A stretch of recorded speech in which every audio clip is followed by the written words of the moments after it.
Vision 2. Creation and the Fall. Then I saw as it were a great multitude of very bright living lamps, which received fiery brilliance and acquired an unclouded splendor.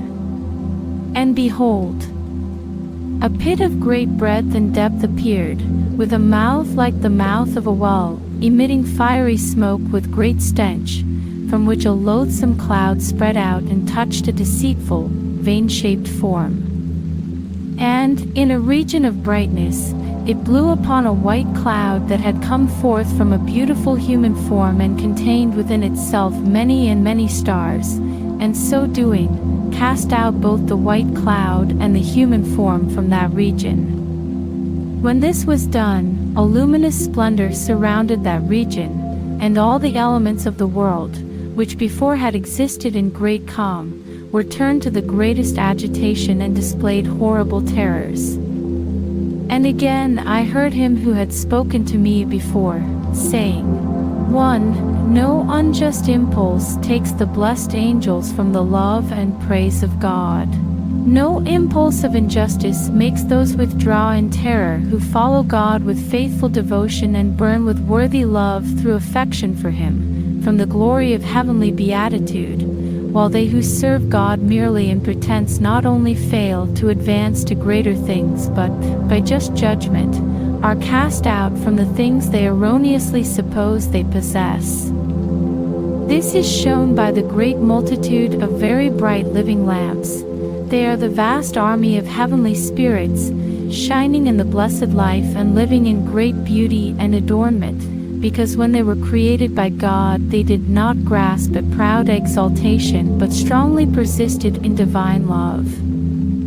For, receiving fiery brilliance, they acquired an unclouded splendor, because when Lucifer and his followers attempted to rebel against the Supreme Creator, they, with zeal for God and His followers' downfall, clothed themselves in the vigilance of divine love, while the others, not wishing to know God, embraced the torpor of ignorance.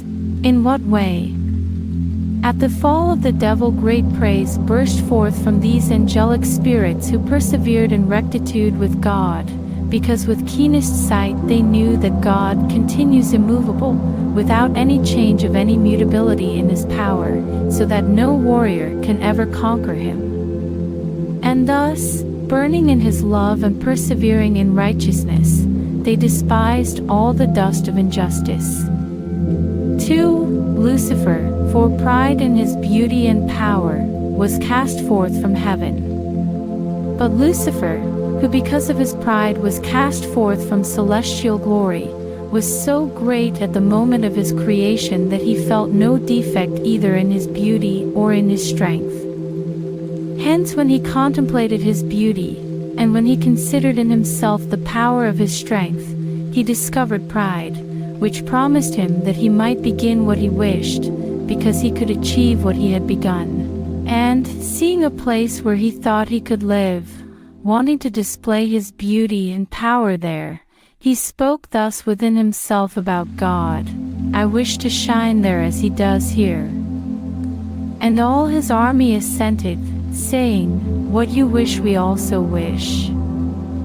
And when, elated with pride, he tried to achieve what he had conceived, the jealousy of the Lord, reaching out in fiery blackness, cast him down with all his retinue, so that they were made burning instead of shining and black instead of fair.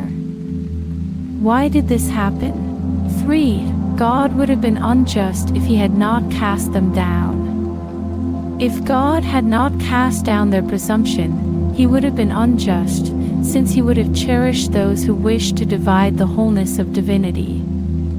But He cast them down and reduced their impiety to nothing, as He removes from the sight of His glory all who try to oppose themselves to Him, as my servant Job shows when he says, 4 words of Job on this subject. The lamp of the wicked shall be put out, and a deluge shall come upon them, and He shall distribute the sorrows of His wrath. They shall be chaff before the face of the wind, and sparks scattered by the whirlwind. Job 11 verses 17 to 18. This means the flagrant filth of wanton wickedness that emerges from false prosperity, like a distinguishing mark on the carnal will of those who do not fear God but spurn Him in perverse rage, disdaining to know that anyone can conquer them, while in the fire of their ferocity they want to consume whatever they oppose. In the hour of God's vengeance this filth will be trodden underfoot like dirt, and by the supreme judgment these impious ones will be cast down in wrath by all who are under heaven, because they are harmful both to God and to humans.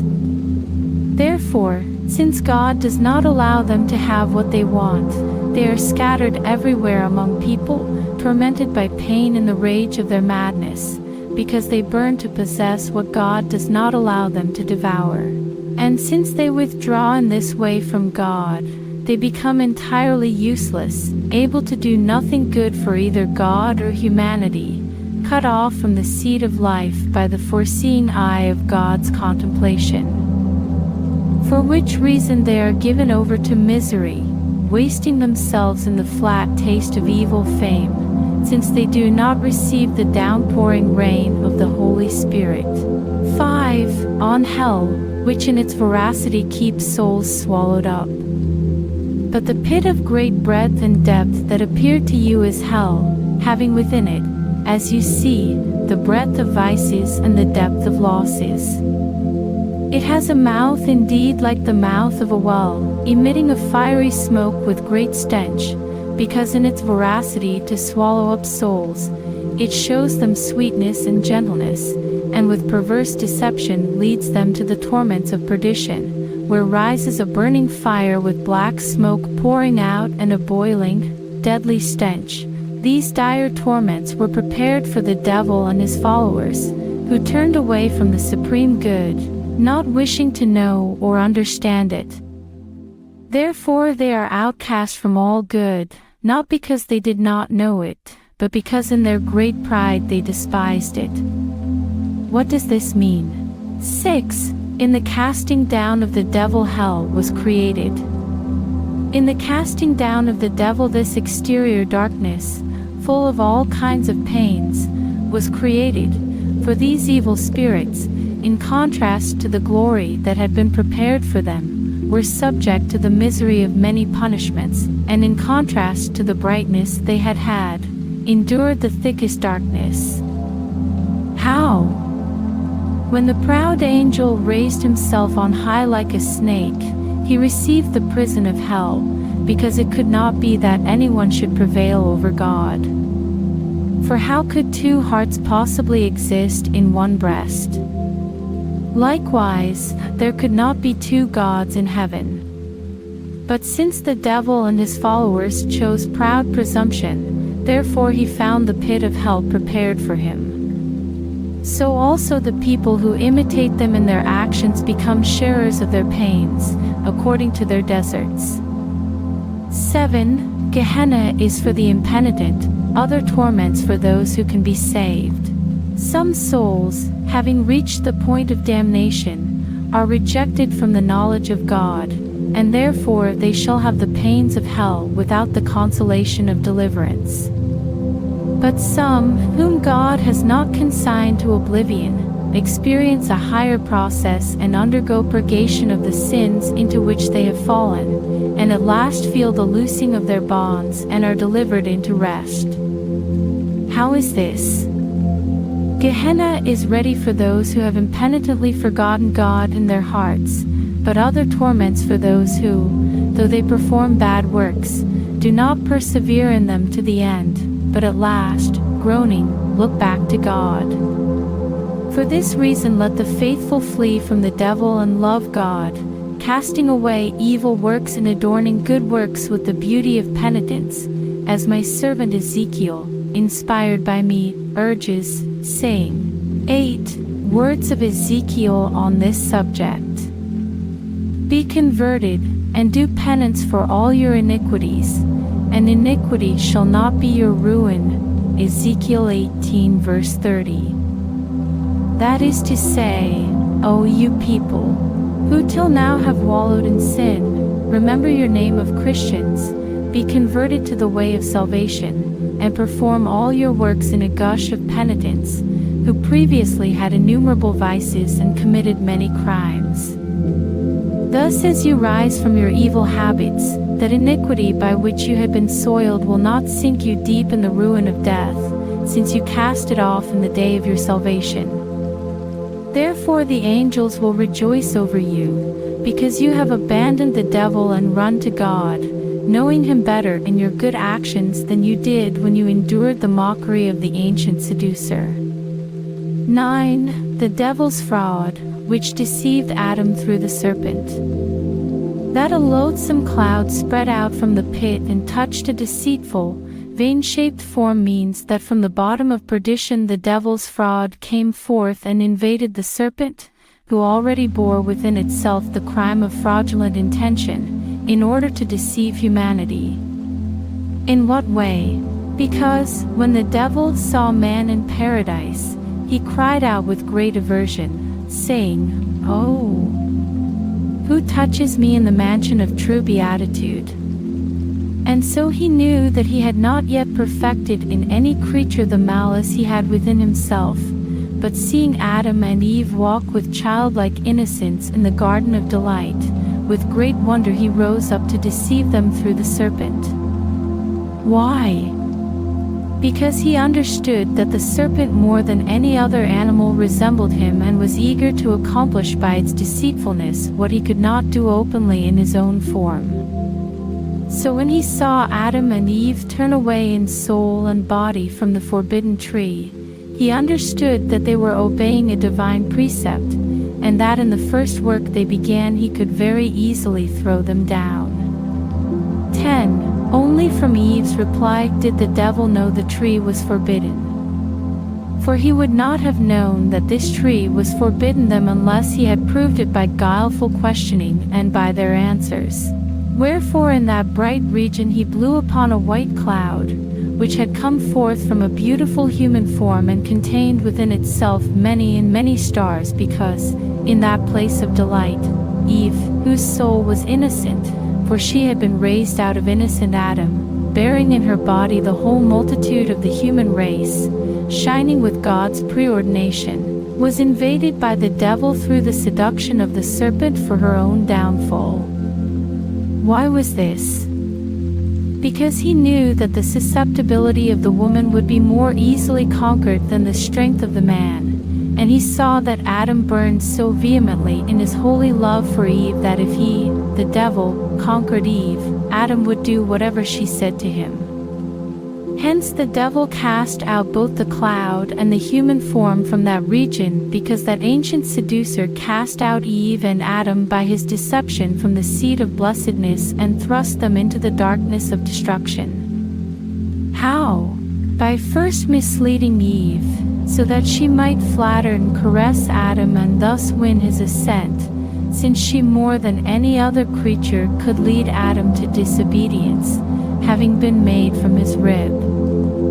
Thus woman very quickly overthrows man, if he does not hate her and easily accepts her words.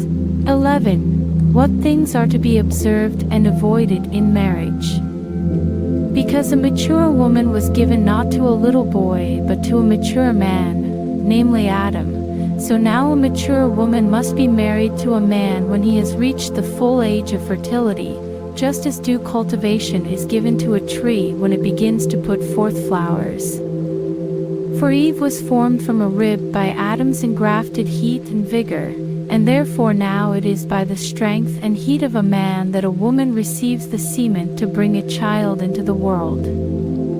For the man is the sower, but the woman is the recipient of the seed. Wherefore a wife is under the power of her husband, because the strength of the man is to the susceptibility of the woman as the hardness of stone is to the softness of earth. But the first woman's being formed from man means the joining of wife to husband.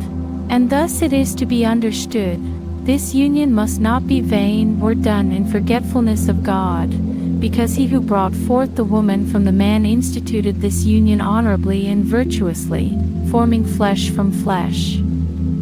Wherefore, as Adam and Eve were one flesh, so now also a man and woman become one flesh in a union of holy love for the multiplication of the human race. And therefore there should be perfect love in these two as there was in those first two. For Adam could have blamed his wife because by her advice she brought him death, but nonetheless he did not dismiss her as long as he lived in this world, because he knew she had been given to him by divine power. Therefore, because of perfect love, let a man not leave his wife except for the reason the faithful church allows.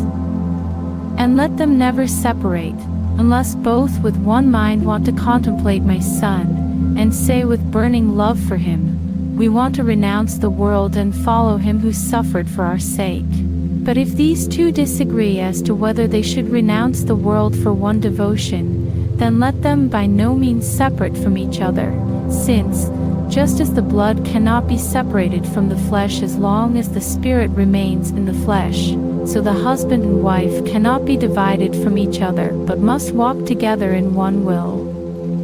But if either husband or wife breaks the law by fornication, and it is made public either by themselves or by their priests, they shall undergo the just censure of the spiritual magisterium.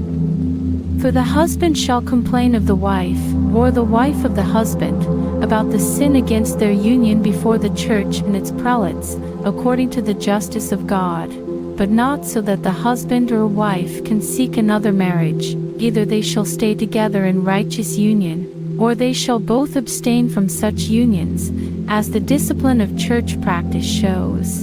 And they shall not tear each other to pieces by viperous rending, but they shall love with pure love, since both man and woman could not exist without having been conceived in such a bond, as my friend Paul witnesses when he says, 12. Words of the Apostle on this subject. As the woman is of the man, so is the man for the woman, but all are from God. 1 Corinthians 11 verse 12.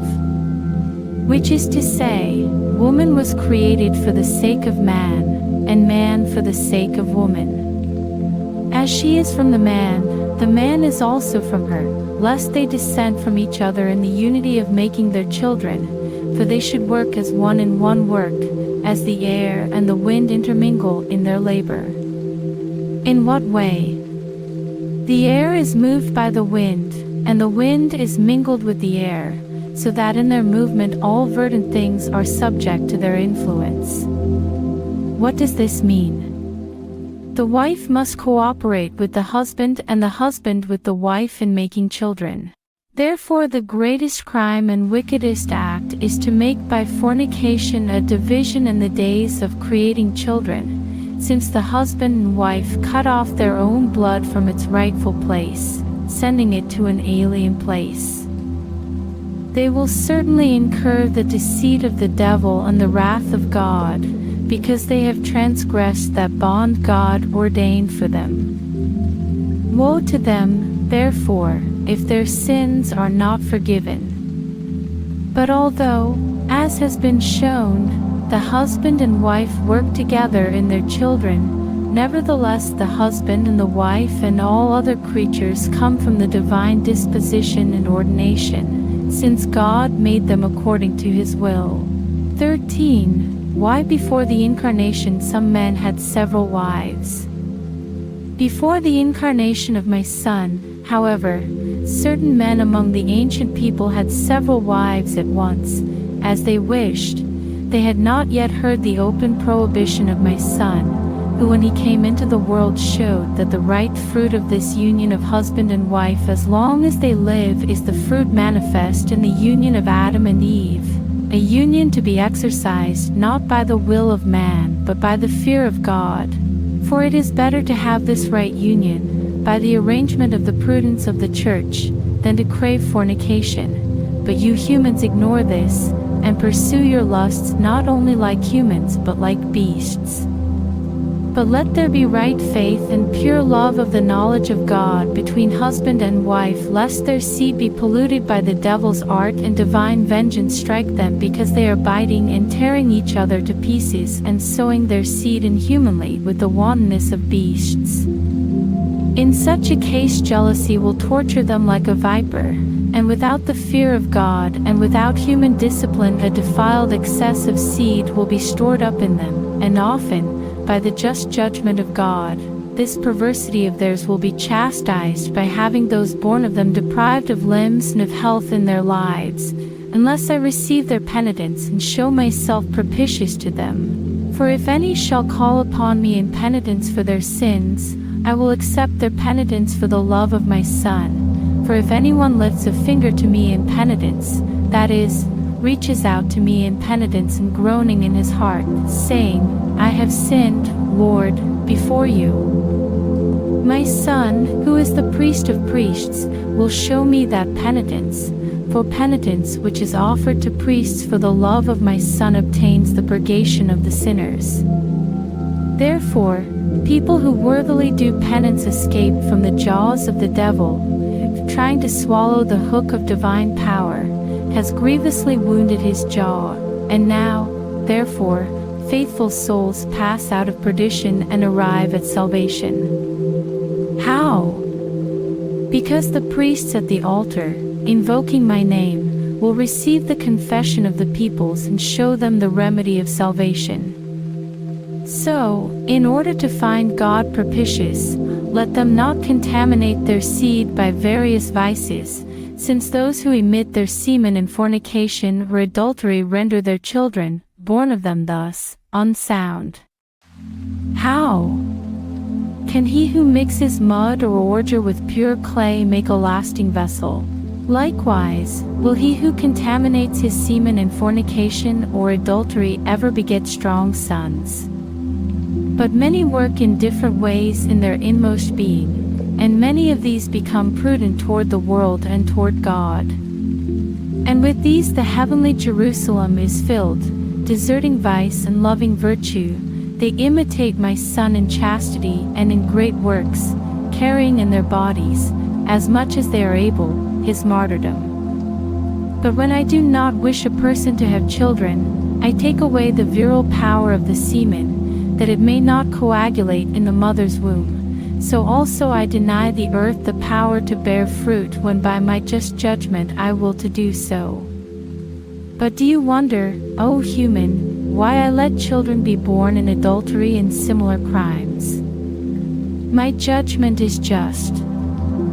For, since the fall of Adam, I have not found in human seed the justice that should have been in it, for the devil drove out this justice by the taste of the fruit. Therefore I sent my Son into the world born of a virgin, so that by his blood, in which there was no carnal pollution, he might take away from the devil those spoils that he had carried off from humanity. 14. No human or angel but only the Son of God could deliver man. For neither a human being, conceived in sin, nor an angel, who has no covering of flesh, could save man, wallowing in sins and laboring under the heaviness of the flesh, from the power of the devil, but only he who, coming without sin, with a pure and sinless body, delivered him by his passion. Therefore, though human beings are born in sin, I nevertheless gather them into my heavenly kingdom when they faithfully seek it. For no wickedness can take my elect from me, as wisdom testifies, saying, 15. Words of wisdom on this subject. The souls of the just are in the hand of God, and the torment of death shall not touch them. Wisdom 3:1. Which is to say, the souls of those who embrace the path of rectitude with devout affection are aided by the celestial helper, so that, because of the good works by which in the height of justice they strive for heaven, the torment of perdition does not break them, for the true light strengthens them in the fear and love of God. But after Adam and Eve were driven out of the place of delight, they knew in themselves the work of conceiving and bearing children. And falling thus from disobedience into death, when they knew they could sin, they discovered sin's sweetness. And in this way, turning my rightful institution into sinful lust, although they should have known that the commotion in their veins was not for the sweetness of sin but for the love of children. By the devil's suggestion they changed it to lechery, and, losing the innocence of the act of begetting, they yielded it to sin. This was not accomplished without the devil's persuasion. For that purpose he sent forth his darts, and it did not come to pass without his suggestion. As he said, "My strength is in human conception, and therefore humanity is mine." And, seeing that if man consented to him he would become a sharer in his punishment, he said again within himself, "All iniquities are against most powerful God, since he is certainly not unjust." And that deceiver put this as a great seal on his heart, that man, who had consented to him of his own accord, could not be taken away from him. Therefore I took secret counsel within myself, to send my Son for the redemption of humanity, that man might be restored to the heavenly Jerusalem. And no iniquity could withstand this counsel, for my Son, coming into the world, gathered unto himself all who, forsaking sin, chose to hear and imitate him. I am just and righteous, not willing the iniquity that you, O human, embrace when you know you can do evil. For Lucifer and man each tried at the beginning of their creation to rebel against me and could not stand firm, but fell away from good and chose evil. But Lucifer laid hold of total evil and rejected all good, and did not taste the good at all, but fell into death. Adam, however, tasted the good when he accepted obedience, but he longed for evil, and in his desire accomplished it by his disobedience to God. Why this happened is not for you, O human, to investigate. Mortal cannot know what there was before the creation of the world or what may happen after the last day. But God alone knows this, except insofar as he permits his elect to know it. But that fornication, which is commonly done by people, is abominable in my sight, for I created male and female from the beginning in integrity and not in wickedness. Therefore those hypocrites who say it is lawful for them to commit fornication, with animal appetites, with whomever they wish, are unworthy of my eyes, because, despising the honor and loftiness of their rationality, they look to the beasts and make themselves like them. Woe to those who live so and persevere in this wickedness. 16. Blood relatives may not be united in marriage. I also do not wish the blood of relatives to be mingled in marriage, where the ardor of family love is not yet weakened, lest there arise shameless love in the relation of consanguinity, but let the blood of different families flow together, which feels no blood relationship burning within it, so that human custom may work there. 17. Example of milk. Milk that is cooked once or twice has not yet lost its flavor, but by the time it is coagulated and cooked the 7th or 8th time, it loses its qualities and does not have a pleasant taste except in case of necessity. And as one must not have sexual relations with a relative who is one's own spouse, so also one must abhor a sexual relationship with a relative related not to one but to one's spouse.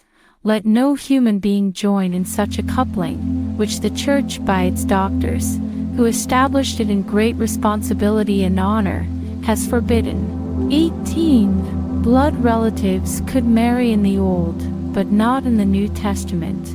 Under the Old Testament people married their blood relatives by the precept of the law, but that was allowed because of their hard-heartedness, so that they might be at peace among themselves and charity be strengthened in them, so that these tribes would not break my covenant by dividing and mixing with the pagans in marriage, until the time came when my Son brought the fullness of charity, changing the joining of relatives in carnal bonds into marriages with different people in bashful modesty. Thus, since the bride of my Son, the Church, now possesses in holy baptism a bond of my fear and righteous justice, let such joinings of relatives be far from her, for the embraces of a man and woman related by blood would be wickedly enkindled into shameless fornication and ceaseless lust much more than those of unrelated people. I am explaining this by this person, Hildegard, to whom this human operation is unknown. She is receiving this explanation not from human knowledge, but from God. What next? 19. A man should be adult to marry and take only a wife of marriageable age. When a male is at the age of strength, so that his veins are full of blood, then he is fertile in his semen. Then let him take in lawfully instituted marriage a woman who is also at the age of heat, that she may modestly receive his seed and bear him children in the path of rectitude. 20. On the avoidance of illicit and lustful pollution. But let not a man emit his semen in excessive lust before the years of his strength, for if he tries to sow his seed in the eagerness of lust before that seed has enough heat to coagulate properly, it is proof that he is sinning at the devil's suggestion. And when a man is already strong in his desire, let him not exercise his strength in that work as much as he can, because if he thus pays attention to the devil, he is doing a devilish work, making his body contemptible, which is entirely unlawful. But let the man do as human nature teaches him, and seek the right way with his wife in the strength of his heat and the vigor of his seed, and let him do this with human knowledge, out of desire for children. But I do not want this work done during the wife's menses, when she is already suffering the flow of her blood, the opening of the hidden parts of her womb, lest the flow of her blood carry with it the mature seed after its reception, and the seed, thus carried forth, perish. At this time the woman is in pain and in prison, suffering a small portion of the pain of childbirth. I do not remit this time of pain for women, because I gave it to Eve when she conceived sin in the taste of the fruit, but therefore the woman should be cherished in this time with a great and healing tenderness. Let her contain herself in hidden knowledge. She should not, however, restrain herself from going into my temple, but faith allows her to enter in the service of humility for her salvation. But because the bride of my Son is always whole, a man who has open wounds because the wholeness of his members has been divided by the impact of a blow shall not enter my temple, except under the fear of great necessity, lest it be violated, as the intact members of Abel, who was a temple of God, were cruelly broken by his brother Cain. 21. A woman shall not enter the temple after birth or defloration by a man. So a woman, too, when she bears offspring, may not enter my temple except in accordance with the law I give her, because her hidden members have been broken, that the holy sacraments of my temple may be unviolated by any masculine or feminine pain or pollution, because the most pure Virgin bore my Son, and she was whole without any wound of sin. For the place that is consecrated in honor of my only begotten should be untouched by any corruption of bruise or wound, because my only begotten knew in himself the integrity of the virgin birth. Therefore, let a woman who breaks the wholeness of her virginity with a man also refrain from entering my temple while injured by the bruise of her corruption, until the injury of that wound is healed, in accordance with the sure instruction of church teaching.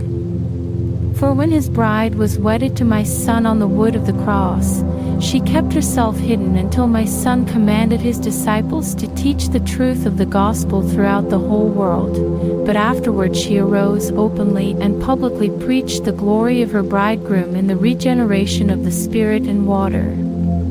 So let a virgin who is joined to a husband do the same, namely remain hidden with modest shame until the time which church opinion appoints for her, and when she has given herself over to the love of her husband in her concealment, let her come forth openly. 22. Those who have intercourse with the pregnant are murderers. I do not want that work of man and woman to take place from the time when the root of a little child has already been placed in the woman, lest the development of that little child be polluted by excessive and wasted semen, until her purification after childbirth. After that it may be done again, in rectitude and not in wantonness, for the love of children. Thus the human race may procreate by honest human custom, and not as foolish people babble when they claim it is lawful to satisfy their lust at will, saying, "How can we contain ourselves so cruelly?" O humans, if you pay attention to the devil, he will incite you to evil and destroy you with his deadly poison. But if you raise your eyes to God, he will help you and make you chaste. Do you not desire chastity in your works rather than lust?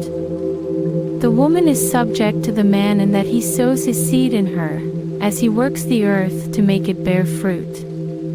Does a man work the earth that it may bring forth thorns and thistles? Never, but that it may give worthy fruit. So also this endeavor should be for the love of children and not for the wantonness of lust.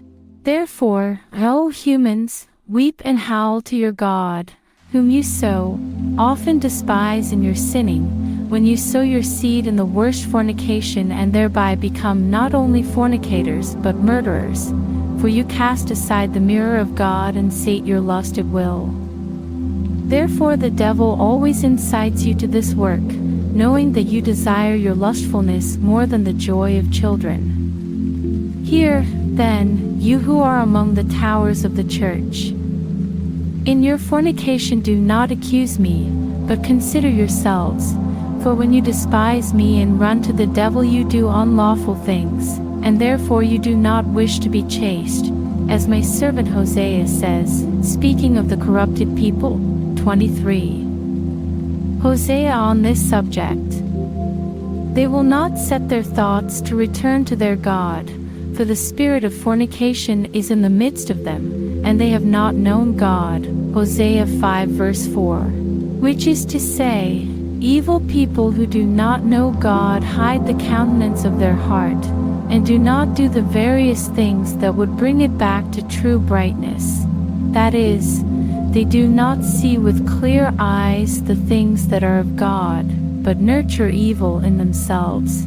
For, by the devil's persuasion, the breath of wanton impurity weakens the virile strength they should have, and they cannot put good faith in God because the devil turns them away from the life of felicity. 24. Commendation of charity. But now I will turn to my most loving sheep who are securely placed in my heart, the seed of chastity. Virginity was made by me, for my son was born of a virgin. And therefore virginity is the most beautiful fruit of all the fruits of the valleys, and the greatest of all the persons in the palace of the unfailing king, for it was not subject to the precept of the law, since it brought my only begotten into the world. Therefore, listen, all those who wish to follow my Son, in the innocence of free chastity or in the solitude of mourning widowhood. Virginity unspotted from the beginning is nobler than widowhood oppressed under the yoke of a husband, even though widowhood, after the grief of the loss of a husband, would imitate virginity. For my Son bore many pains in his body and underwent the death of the cross. Therefore you also, in his love, will suffer much anguish when you conquer in yourselves what was sown in the lust of sin by the taste of the fruit. But though you will endure in your seed flowing rivulets from the conflagration of lust, since you cannot be so chaste as to prevent human weakness from appearing in you secretly, you should in that labor imitate the passion of my Son and resist yourselves, that is, extinguish within yourselves the burning flame of lust and other things of this world, casting out anger, pride, wantonness and other vices of that Son, and attaining this victory by a great struggle. These battles are to me full of great beauty and much fruit, brighter than the sun and sweeter than the love of spices. For when you trample underfoot the burning lust within you, you imitate my only begotten in his pains. And when you persevere in this, you will attain much glory for it in the celestial kingdom. O sweetest flowers! My angels marvel at your struggle, for you escape from death, so as not to be polluted by the poisonous mud of the world. You have a carnal body, but you tread it underfoot, and so you will be glorious in their company, since you will appear unpolluted in their likeness. Therefore rejoice that you thus persevere, for I am with you when you receive me faithfully, and with joy in your hearts receive my voice, as I show in a secret vision of my beloved John, saying, 25. John on this subject. Behold, I stand at the door and knock. If any shall hear my voice and open the door, I will come into him and will sup with him, and he with me. Apocalypse 3:10. That is to say, O you who faithfully love me, your Savior, look and see how, wishing to aid you, I wait at the tabernacle of your heart, seeing what you have in the self-knowledge of your conscience, and with the breath of your memory I knock at your spirit, that its good will may open and grant admission. And if then the faithful heart, which fears me, hears my knock, I join myself to him, embracing him and taking with him the unfailing food, since he offers me that sweet taste, himself, in his good works. Therefore he too shall have that food of life in me, because he loves what brings life to those who desire justice. 26. After Adam was expelled, God closed paradise in. But, as you see, after Adam and Eve were expelled from paradise, a luminous splendor surrounded that region, since when they went forth from the place of delight because of their transgression, the power of the divine majesty took away every stain of contagion from the place and fortified it with his glory, so that from then on it would be touched by no encroachment, which also showed that the transgression which had taken place there would one day be abolished by his clemency and mercy. 27. Creation opposed man because he rebelled against God. And so all the elements of the world, which before had existed in great calm, were turned to the greatest agitation and displayed horrible terrors, because when man chose disobedience, rebelling against God and forsaking tranquility for disquiet, that creation, which had been created for the service of humanity, turned against humans in great and various ways, so that man, having lowered himself, might be held in check by it. What does this mean? That man showed himself a rebel against God in the place of delights, and therefore that creation, which had been subjected to him in service, now opposed itself to him. 28. On the delightfulness of paradise. But paradise is the place of delight, which blooms with the freshness of flowers and grass and the charms of spices, full of fine odors and dowered with the joy of blessed souls, giving invigorating moisture to the dry ground. It supplies strong force to the earth, as the soul gives strength to the body, for paradise is not darkened by shadow or the perdition of sinners. 29. Why God made man such that he could sin. Therefore listen and understand me, you who say in your hearts, what are these things and why? Oh, why are you so foolish in your hearts, you who have been made in the image and likeness of God? How can such great glory and honor, which is given to you, exist without testing, as if it were an empty case of nothing? Gold must be tested in the fire, and precious stones, to smooth them, must be polished, and all things of this kind must be diligently scrutinized. Hence, O foolish humans, how can that which was made in the image and likeness of God exist without testing? For man must be examined more than any other creature, and therefore he must be tested through every other creature. How? Spirit is to be tested by spirit, flesh by flesh, earth by water, fire by cold, fight by resistance, good by evil, beauty by deformity, poverty by riches, sweetness by bitterness, health by sickness, long by short, hard by soft, height by depth, light by darkness, life by death, paradise by punishments, the heavenly kingdom by Gehenna, earthly things by earthly things, and heavenly things by heavenly things. Hence man is tested by every creature, in paradise, on earth, and in hell, and then he is placed in heaven. You see clearly only a few things among many that are hidden from your eyes. So why do you deride what is right, plain and just, and good among all good things in the sight of God? Why do you think these things unjust? God is just, but the human race is unjust in transgressing God's precepts when it claims to be wiser than God. 30. Man should not examine the highest things, since he cannot the lowest one. Now tell me, O human, what do you think you were when you were not yet in soul and body? Truly you do not know how you were created.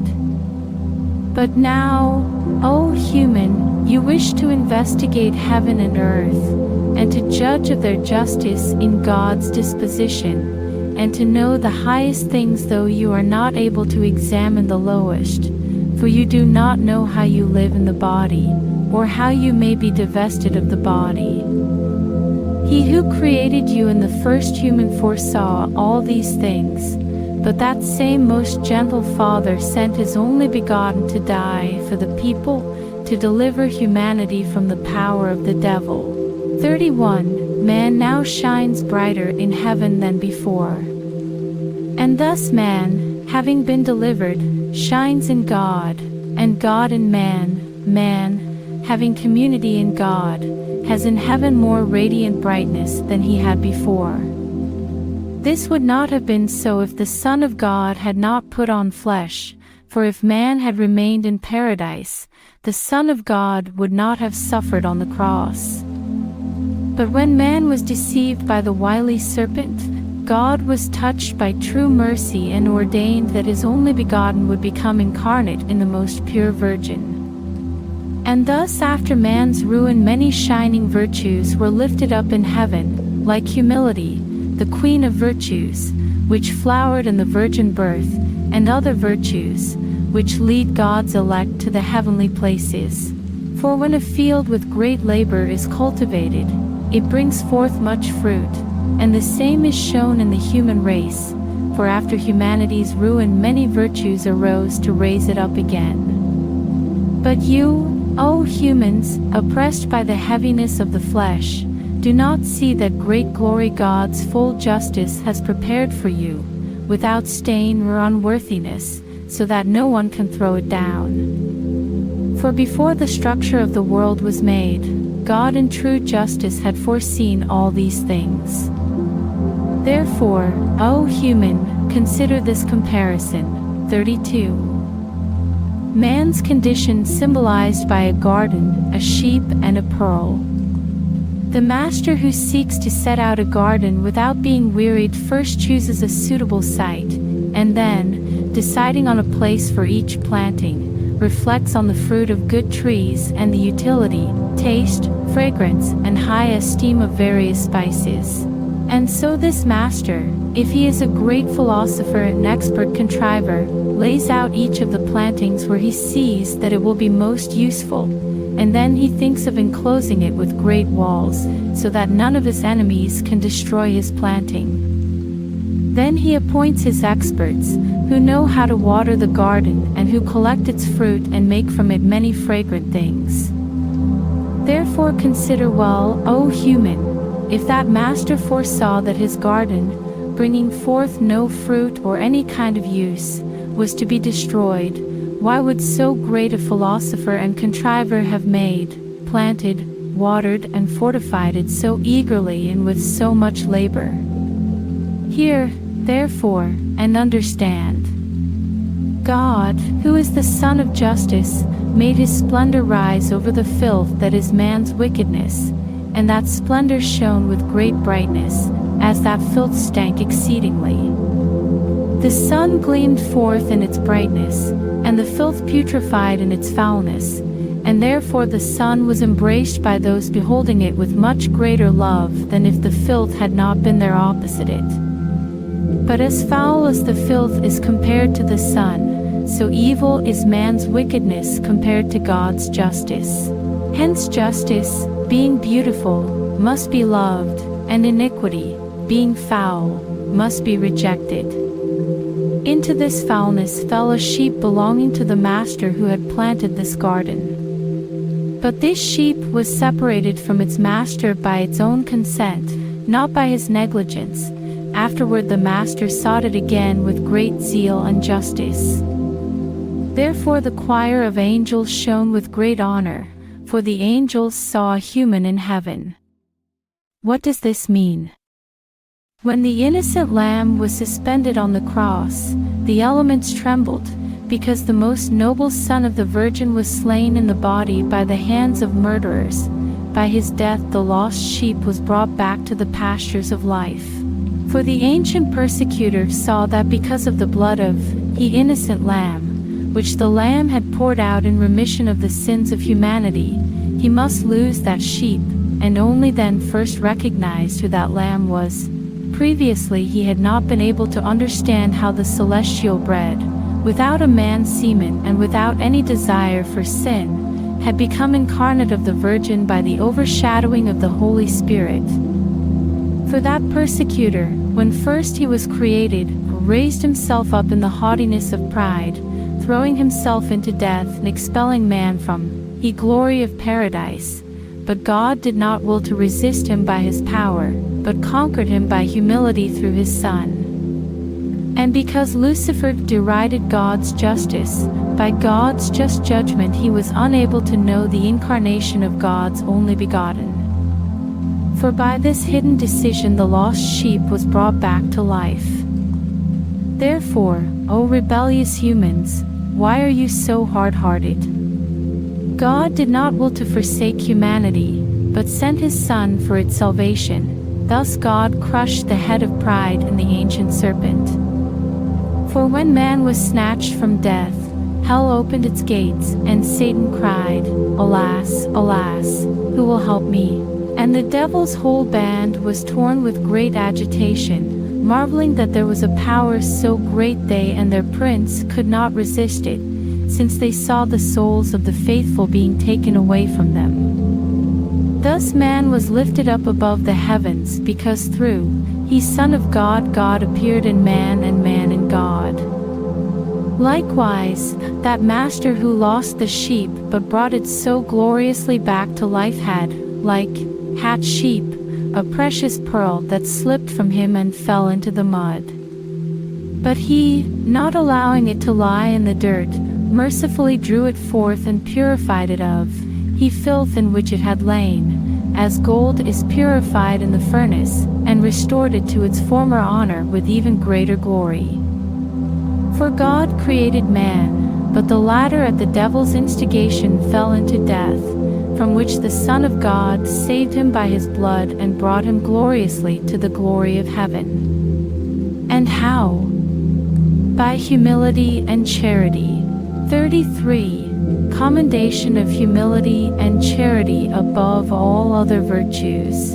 For humility caused the Son of God to be born of the Virgin, in whom was found humility, not eager embraces or beauty of flesh or earthly riches or gold ornaments or earthly honors.